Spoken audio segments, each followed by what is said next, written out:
नमस्कार दोस्तों, एक बार फिर से स्वागत करता हूं आप सभी का हमारे यूट्यूब चैनल स्टडी वर्ल्ड में। इसके पहले के वीडियोस में हमने क्लास 10th हिंदी में पद्य का पार्ट 1 सूरदास, जो कि उनकी रचना में पद दिया था, तो उसका हिंदी अनुवाद, संदर्भ, प्रसंग ये सब आपको बता दिया था। अब इस वीडियो में हम पढ़ेंगे पार्ट 2 तुलसीदास, जो कि शीर्षक है धनुष भंग। ये श्री रामचरितमानस के बालकांड से लिया गया है, दोहे और चौपाई हैं, तो इनका अध्ययन हम करेंगे। चलिए देखते हैं कि इसमें कहा क्या गया है। तो इसमें दोहा यहाँ से शुरू होता है कि उदित उदयगिरि मंच पर रघुवर बाल पतंग, बिकसे संत सरोज सब, हर्षे लोचल भृंग। तो इसका पहले संदर्भ जान लीजिए। संदर्भ तो यही हो जाएगा। प्रस्तुत पंक्तियाँ हमारी पाठ्य पुस्तक काव्य संकलन के धनुष भंग शीर्षक से अवतरित है। इसके रचयिता गोस्वामी तुलसीदास जी हैं। ये इतना संदर्भ हो गया। अब प्रसंग जो हम बता रहे हैं, ये दोहा से लेकर पूरा, जहाँ से ये पूरी चौपाई ख़त्म है, ये इतने का प्रसंग होगा। फिर नेक्स्ट इस दोहे से शुरू होगा। तो यहाँ पर है, इसका प्रसंग हो जाएगा कि प्रस्तुत पंक्तियों में या प्रस्तुत दोहे और चौपाई में गोस्वामी तुलसीदास जी कहते हैं कि धनुष भंग के मांगलिक अवसर पर अपने गुरु विश्वामित्र के साथ श्री राम और लक्ष्मण जानकीपुरी में सभा में उपस्थित हुए हैं। कोई भी नृपति यानी कि कोई भी राजा धनुष को हिला नहीं सका, तो जनक जी, जो महाराज जनक हैं, वो चिंतित हो जाते हैं। सब उनकी चिंता दूर करने हेतु गुरु की आज्ञा से, तो सबकी चिंता दूर करने हेतु गुरु की आज्ञा से श्री रामचंद्र मंच पर पहुंचते हैं। तो इतना इसका प्रसंग हो जाएगा। अब चलिए इसका व्याख्या देखते हैं। तो पहले है उदित उदयगिरि मंच पर रघुवर बाल पतंग। तो इसका व्याख्या हो जाएगा, जिस प्रकार प्रातःकाल उदयाचल पर्वत पर बालक सूर्य का उदय होता है। उदयगिरि यानी उदयाचल पर्वत, बाल पतंग यानी बालक सूर्य। तो उदयाचल पर्वत पर जिस प्रकार सूरज उगता हुआ दिखाई देता है पर्वत के पीछे, उसी प्रकार रघुवर उदित उदयगिरि मंच पर, उसी प्रकार मंच पर रघुवर यानी कि भगवान राम का उदय हुआ। भगवान राम उसी प्रकार मंच पर उदित हुए। बिकसे संत सरोज सब, सरोज यानी कमल और बिकसे यानी खिल उठना। तो जब सूर्य उदय होता है तो सरोवर के जो कमल होते हैं वो सूर्य को देखकर खिल जाते हैं। तो वहाँ पर जो दरबार में संत बैठे थे, उनकी तुलना कमल से की गई है। तो सारे संत भगवान राम को देखकर खिल गए। हर्षे लोचन भृंग, और जो कमल में भंवरे होते हैं, वे जब कमल खिलता है, सूर्य उगता है, तो वे भी प्रसन्न हो जाते हैं। तो यहाँ पर ये कहा गया है, जो संत थे उनके नेत्र के भंवरे हर्षित हो गए हैं। लोचन यानी नेत्र और आँख, और भृंग यानी भंवरे। तो इसका व्याख्या आपको समझ में आ गया होगा। इसमें आपको बस इतना लिखना है कि जिस प्रकार प्रातःकाल उदयाचल पर्वत पर बालक सूर्य का उदय होता है, उसी प्रकार मंच पर भगवान श्री राम उदित हुए। और जिस प्रकार सूर्य को देखकर सरोवर के कमल खिल उठते हैं, उसी प्रकार दरबार में उपस्थित समस्त संत भगवान राम को देखकर खिल गए, उनका चेहरा खिल गया। और जिस प्रकार कमल में उपस्थित भंवरे हर्षित हो जाते हैं, उसी प्रकार वे उन संतों के नेत्र हर्षित हो गए। तो आगे देखते हैं। इसमें है नृपन केरी आशा निशिनासी, बचत नखत औली न प्रकाशी। तो राजाओं की आशा रूपी रात्रि नष्ट हो गई थी। जो वहाँ के राजा थे, आशा यानी आशा, निशी मतलब होता है रात्रि, और नासी नष्ट हो गई थी। राजाओं की आशा रूपी रात्रि नष्ट हो गई थी। बचन नखत औली न प्रकाशी। तो वचन नखत औली यानी वचन रूपी तारों के समूह। नखत औली यानी तारों का समूह होता है। न प्रकाशी, जिस प्रकार जब सूर्य उदय होता है तो जो तारे होते हैं वो चमकना बंद हो जाते हैं। उसी प्रकार जो वहाँ पर अन्य राजा थे उनके वचन रुक गए, यानी वे उनकी बोलती बंद हो गई श्री राम जी को देखकर। फिर आगे है मानी महिब कुमुद सकुचाने। मानी महिब, मानी यानी अभिमानी, महिब का अर्थ होता है राजा। अभिमानी राजा संकुचित हो गए यानी सिकुड़ गए कुमुद की तरफ। कुमुद यानी पुष्प। जो अभिमानी राजा थे वे पुष्प की तरह संकुचित हो गए। और कपटी भूप उलूक लुकाने, और कपटी भूप यानी भी राजा ही होता है। जो कपटी राजा थे वो उल्लू की तरह छिप गए, क्योंकि जब प्रातःकाल होता है तो उल्लू छिप जाते हैं। उसी प्रकार यहाँ पर कपटी राजाओं की तुलना उल्लू से की गई है। तो वे भी भगवान राम जब मंच पर गए तो वे भी छिप गए। फिर आगे है भय विशोक कोक मुनि देवा। भय विशोक यानी होता है शोक रहित, यानी कि शोक का नष्ट हो जाना। कोक यानी चकवा, मुनि देवा, कोक मुनि देवा यानी चकवा रूपी मुनि देवता। मुनि और देवताओं की तुलना चकवा से की गई। चकवा एक पक्षी होता है, प्रातःकाल होते उसका भी शोक नष्ट हो जाता है, शोक चला जाता है। तो यहाँ पर वही कहा गया है कि जितने मुनि और देवता दरबार में बैठे हुए थे वे शोक रहित हो गए, उनका शोक चला गया, क्योंकि भगवान राम मंच पर आ गए थे। फिर आगे है बरसहि सुमन जनावहि सेवा। बरसहि सुमन, बरसहि यानी बरसाने लगे, सुमन यानी पुष्प, वे पुष्प बरसाने लगे। जनावहि सेवा, अपनी सेवा प्रकट करने के लिए वे पुष्प बरसाने लगे। कौन? जो वहाँ पर मुनि और देवता थे। फिर आगे है गुरुपद बंदी सहित अनुरागा, राम मुनिन सन आयस उमागा। पहले है गुरुपद बंदी सहित अनुरागा। अब चलिए इसका हिंदी देखते हैं। तो गुरुपद बंदी सहित अनुरागा, गुरु के चरणों की, गुरुपद गुरु के चरणों की बंदी वंदना करके, सहित अनुरागा, अनुराग यानी प्रेम के साथ, प्रेम सहित गुरु के चरणों की वंदना करके राम मुनिन सन आयस मांगा। तो भगवान राम मुनियों से आज्ञा मांगी। जो वहाँ पर अन्य मुनि थे उनसे भी भगवान राम ने आज्ञा मांगी। फिर सहज ही चले सकल जग स्वामी। सहज ही यानी स्वाभाविक रूप से, स्वाभाविक रूप से सकल जग स्वामी, संपूर्ण जग के स्वामी भगवान श्री राम स्वाभाविक रूप से मत मंजू बर कुंजर गामी।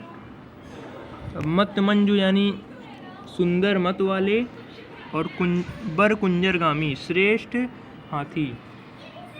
तो इसका पूरे का अर्थ होगा सहज ही चले, स्वाभाविक रूप से चले, सकल जग स्वामी, संपूर्ण जग के स्वामी भगवान श्री राम, संपूर्ण जग के स्वामी भगवान श्री राम स्वाभाविक रूप से मत मंजुबर कुंजर गामी, श्रेष्ठ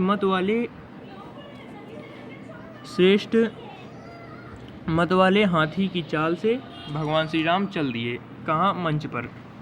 कुंजर गामी, गामी यानी चाल से, बर यानी श्रेष्ठ, कुंजर हाथी। फिर आगे है चलत राम सब पुर नर नारी, पुलक पूरी तन भय सुखारी। तो चलत राम, श्री रामचंद्र जी के चलते ही सब पुर नर नारी, सारे नगर भर के नर नारी स्त्री पुरुष, पुलक पूरी तन भय सुखारी। पुलक यानी कि रोमांच, पुलक पूरी तन, उनका शरीर रोमांच से भर गया, यानी वे उत्साहित हो गए कि अब आगे क्या होगा ये देखने के लिए वे उत्साहित हो गए। और भय सुखारी, और सुखी हो गए। फिर आगे है बंदी पितर सुर सुकृत संभारे, ज्यों कछु पुण्य प्रभाव हमारे।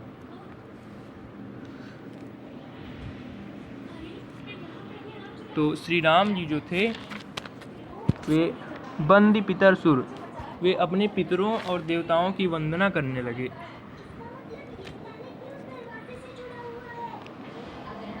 श्री राम जी ने बंदी पितर सुर सुकृत संभारे, अपने पितरों और भगवान की वंदना करके, सुकृत संभारे यानी होता है अपने पुण्यों का स्मरण करके, और अपने पुण्यों का स्मरण करके कहा ज्यों कछु पुण्य प्रभाव हमारे, यदि हमारे पुण्यों का कुछ भी प्रभाव हो, यानी कि हमने आज तक जीवन में जितने भी पुण्य किए हों, यदि उसका कुछ भी प्रभाव हो, ये भगवान राम जी किससे कह रहे हैं?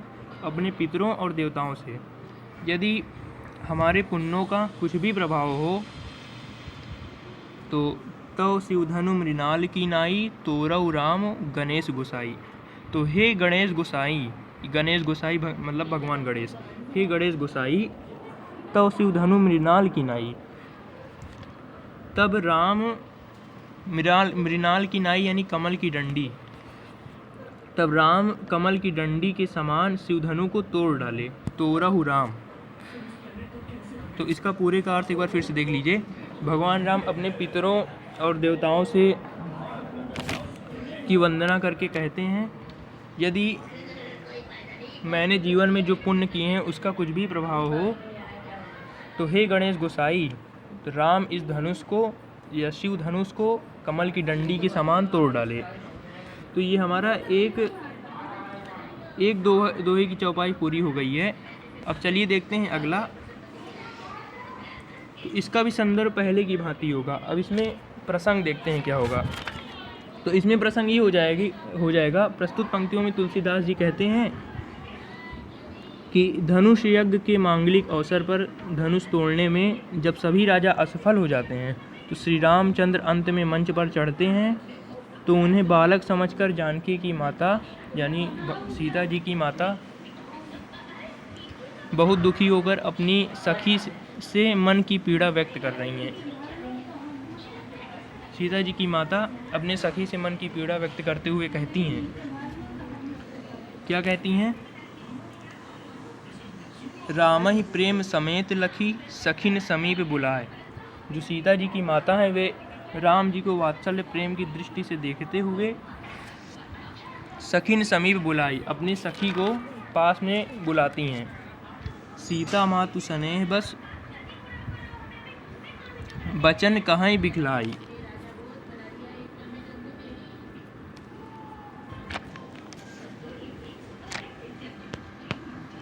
सीता जी की माता स्नेहवश में बिखलाई यानी विलाप करती हुई कहती हैं, किससे? अपनी सखी को बुलाकर। देखते हैं क्या कहती हैं। सखी सब कौतुक देख निहारे, जेव कहावत हितु हमारे। कि हे सखी, जो हमारे हितु कहलाते हैं वे सब भी तमाशा देख रहे हैं, वे सब भी तमाशा देखने वाले हैं। कौतुक यानी तमाशा होता है, और देख निहारे यानी कि देखने वाले। तो इसमें वे कहती हैं कि जो हमारे हितु कहलाते हैं वे सब भी तमाशा देख रहे हैं। और कोउ न बुझाई कहाई गुरु पाही, ए बालक असी हट भली नाही। कोउ न बुझाई, कोउ न बुझाए कहाई गुरु पाही। कोई गुरु विश्वामित्र जी से समझा कर यह क्यों नहीं कहता कि ये अभी बालक हैं, ए बालक असी, भगवान राम अभी बालक हैं, हट भली नहीं, इनके लिए यह हट अच्छा नहीं है। और आगे है, रावण बाण छुआ नहीं चापा। जिस बाण को रावण और बाणासुर जैसे दिग्विजय असुर भी नहीं छू पाए, दूर ही से उन्हें प्रणाम करके चले गए। बाण मतलब है बाणासुर, रावण छुआ नहीं चापा, चापा यानी धनुष। जिस धनुष को रावण और बाणासुर जैसे दिग्विजय असुर भी नहीं छू पाए। और हारे सकल भूप करि दापा, और हारे मतलब हार गए, सकल संपूर्ण, भूप यानी राजा, और सभी राजा, दापा यानी घमंड करके, करि दापा, और सभी राजा घमंड करके हार गए। जिस बाण को रावण और बाणासुर जैसे दिग्विजय असुर भी नहीं छू पाए और सभी राजा घमंड करके हार गए। सो धनुराज कुंवर कर दे ही, उस धनुष को राजकुमार के हाथ में दिया जा रहा है। बाल मराल की मंदन ले ही, अब यहाँ पर बाल मराल यानी होता है हंस के बच्चे, और मंदर यानी होता है कि मद्राचल पर्वत। यहाँ पर भगवान राम की तुलना हंस के बच्चों से की गई है और उस शिव धनुष को मद्राचल पर्वत से। यहाँ पर कहा गया है कि क्या कोई हंस का बच्चा मद्राचल पर्वत को उठा सकता है? ये कौन कह रहा है? सीता जी की माता कहती हैं कि बाल मराल की मंदर लेही, क्या हंस के बच्चे मद्राचल पर्वत को उठा सकते हैं, यानी क्या ये बालक इस शिव धनुष को उठा पाएंगे। फिर आगे है भूप सयानप सकल सिरानी, सखी विधि गति कछु जाति न जानी।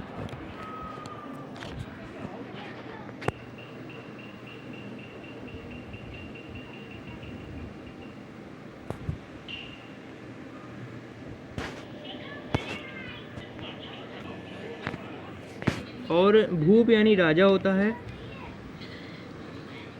यानी कि राजा जनक।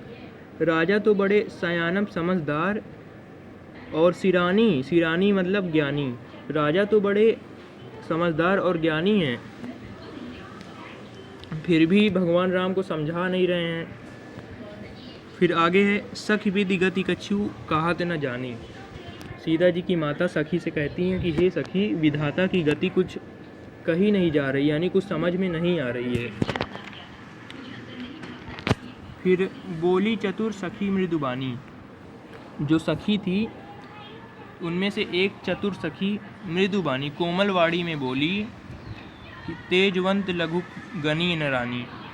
तेजवंत को कभी लघु छोटा नहीं गिनना चाहिए। तो एक चतुर सखी ने कहा, हे रानी, तेजवंत को कभी भी लघु नहीं गिनना चाहिए।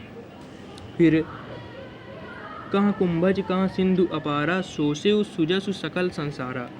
कहाँ कुंभज, कुंभज यानी होता है कि घड़े से उत्पन्न हुआ। तो यहाँ पर कुंभज किसे कहा गया है,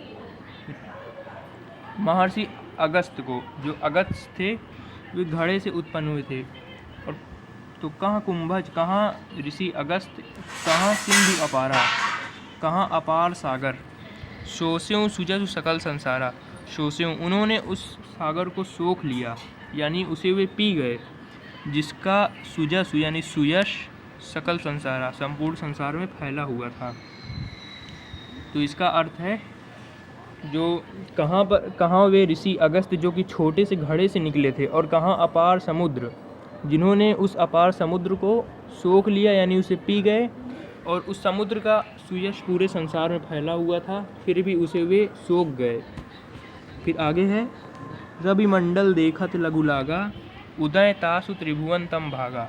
रवि मंडल यानी सूर्य, देखत लघु लागा, देखने में छोटा लगता है, यहाँ से देखने पर सूर्य भी छोटा लगता है। उदय तासु त्रिभुवन तम भागा, किंतु उसके उदय होने से तीनों लोकों के अंधकार भाग जाते हैं। तो ये हमारा दूसरा हो गया। ये आपको समझ में आ गया होगा बिल्कुल अच्छे से, हमने अच्छे से बता दिया है। अगर नहीं आया हो तो वीडियो को एक बार फिर से पीछे करके देख लीजिए। तो अब देखते हैं तीसरा दोहा।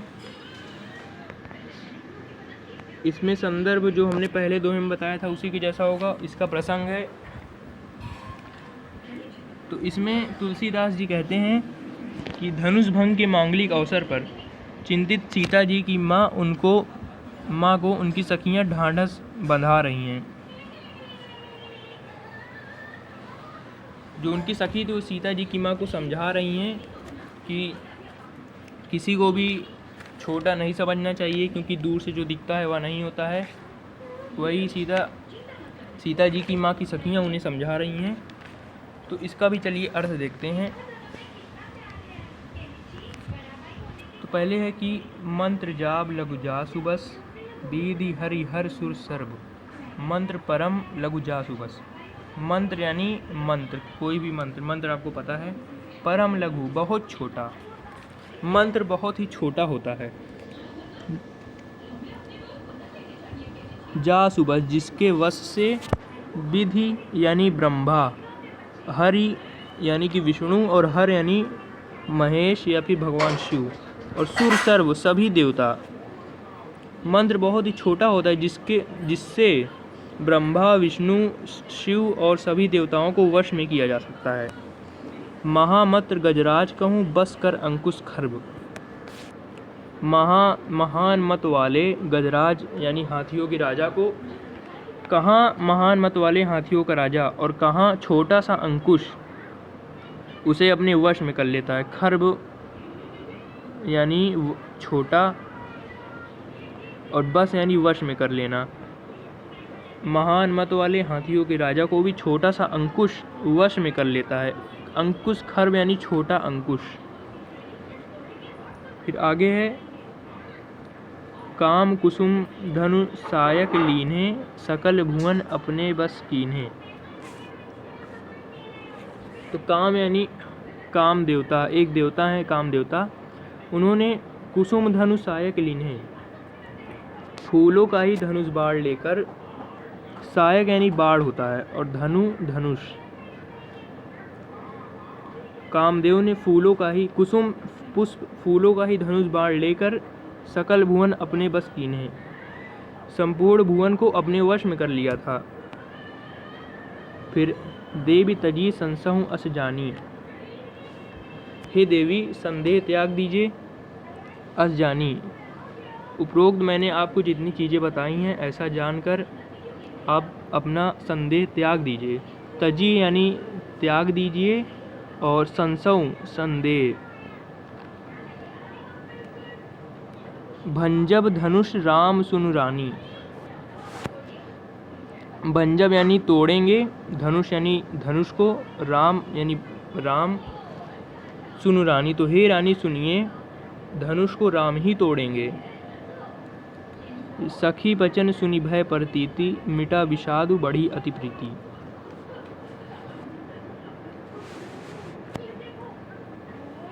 तो सखी के वचन सुनकर सीता जी की माँ को विश्वास हो गया। भय यानी हो जाना और प्रतीति का अर्थ होता है विश्वास। सीता जी की माँ को अपनी सखी की बातें सुनकर विश्वास हो गया। मिटा विषाद बढ़ी अति प्रीति, उनकी चिंता, विषाद यानी दुख या चिंता, उनकी चिंता मिट गई, बढ़ी अति प्रीति और भगवान राम के प्रति वात्सल्य प्रेम की भावना बढ़ गई।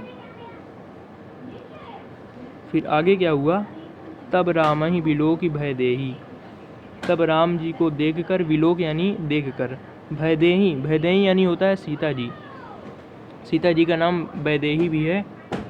तब सीता जी राम जी को देखकर सभय हृदय विनवति जे हितेही, सभय हृदय यानी भयभीत हृदय से, सभय भयभीत होता है, विनवति जे हितेही, जस तस विनती करने लगी, यानी कि उनके मन में जो देवता आए वे उन्हीं से विनती करने लगी। मन ही मन मनाओ, मन ही मन मनाओ अकुलानी,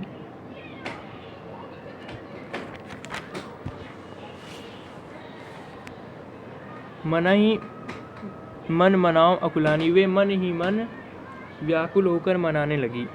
मन ही मन यानी मन ही मन, मनाओ यानी मनाने लगी, और अकुलानी अर्थात होता है व्याकुल होना। वे मन ही मन व्याकुल होकर मनाने लगी।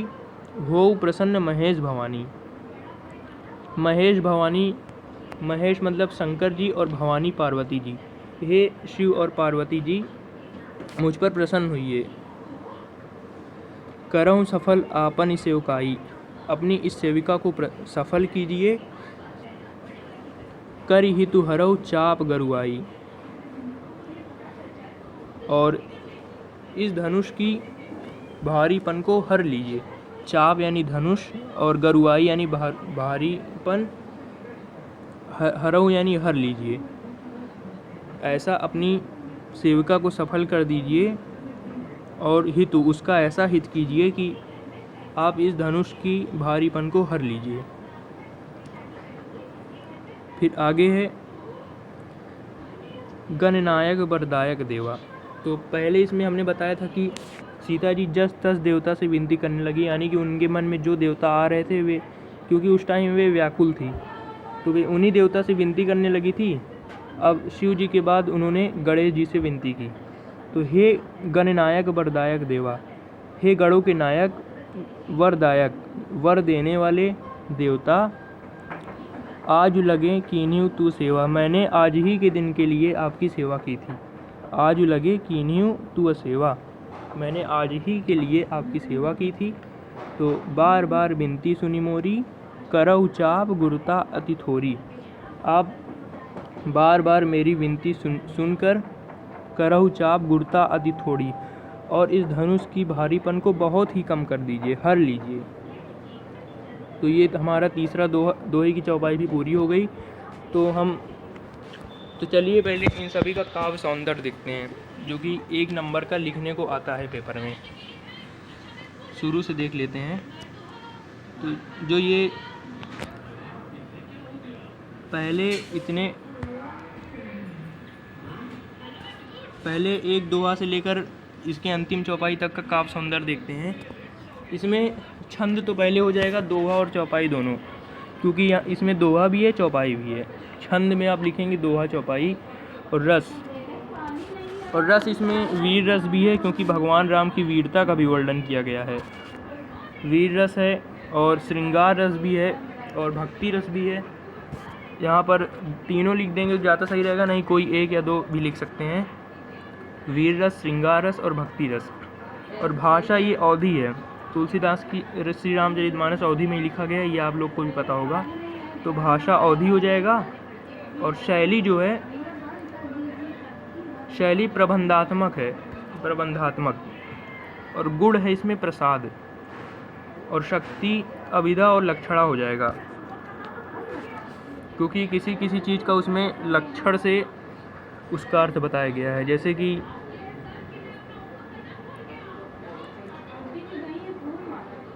जैसे कि रघुवर बाल पतंग और उदयगिरी, यानी कि पर्वत से मंच बताया गया है, मंच को पर्वत से बताया गया है।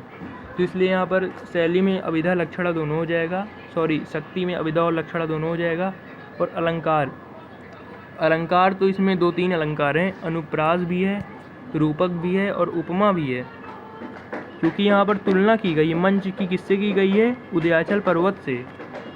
और रघुवर जो भगवान राम है, इनकी तुलना किससे की गई है? बाल पतंग, यानी जो सूर्य का उदय होता है तो उससे तुलना की गई है। और संतों की तुलना कमल से की गई, इसी प्रकार बहुत जगह की गई है। तो अलंकार हो जाएगा, एक अनुप्रास हो गया और दूसरा रूपक हो गया और तीसरा उपमा। ये 3 अलंकार हैं। तो पहले में आप इतना काव्य सौंदर्य लिखेंगे। फिर आइए देखते हैं दूसरे का।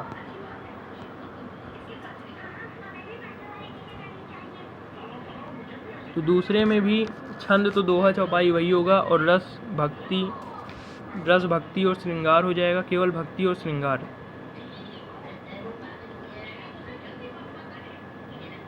इसमें वीर रस नहीं है। और भाषा इसमें भी अवधि ही होगा। और शैली प्रबंधात्मक, गुण प्रसाद, शक्ति अभिधा है, शब्द शक्ति जो होता है वो अभिधा हो जाएगा। और अलंकार अनुप्रास और रूपक, ये हो गया। और तीसरे दोहे का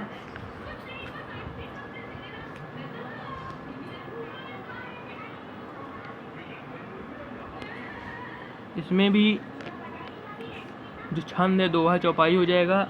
और रस, इसमें रस शांत भी होगा, शांत और भक्ति दोनों रस होगा। रस शांत और भक्ति हो गया। भाषा अवधि, शैली प्रबंधात्मक और गुण प्रसाद। और शब्द शक्ति अभिधा होगी, अभिधा और लक्षणा दोनों। और अलंकार इसमें है रूपक और अनुप्रास, ये दोनों अलंकार हो गए। तो हम इन 3 दोहों की चौपाइयों को इस वीडियो में पढ़ लिया हमने अच्छे से।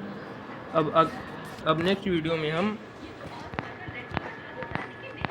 ये जो है इस दोहे से पढ़ेंगे और 3 वीडियो में इस चैप्टर को पूरा करेंगे। अगर आपको वीडियो अच्छा लगा हो तो चैनल को सब्सक्राइब एंड वीडियो को लाइक एंड शेयर कर दीजिए। इसी तरह हम आपको इस पद्य के जितने चैप्टर हैं पूरे का एक का व्याख्या समझाएंगे। तो मिलते हैं अगले वीडियो में। Thank you.